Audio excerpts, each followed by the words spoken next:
Saudara dan saudari yang terkasih, menarik memperhatikan kisah perjalanan dua murid Yesus dalam bacaan Injil hari ini, yaitu Kleopas dan seorang temannya yang berjalan menuju kampung yang bernama Emmaus dengan situasi hati mereka yang galau, bahkan disebutkan tadi dalam bacaan Injil dengan wajah yang muram mereka menceritakan apa yang terjadi.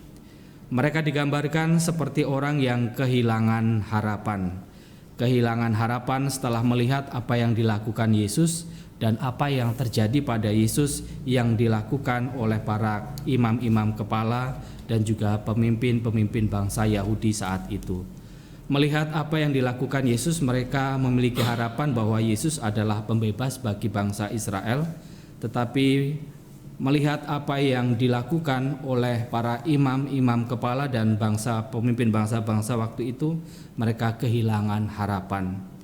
Namun yang menarik bahwa di tengah perjalanan perlahan-lahan Yesus menemui mereka, menemani perjalanan mereka dan bercakap-cakap dengan mereka.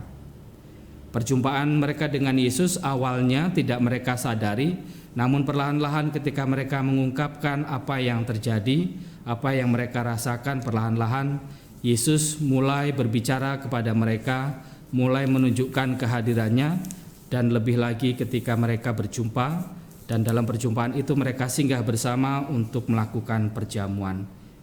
Disitulah pada akhirnya mereka menyadari bahwa yang hadir, yang menemani perjalanan mereka, yang bercakap-cakap dengan mereka ternyata adalah Yesus sendiri.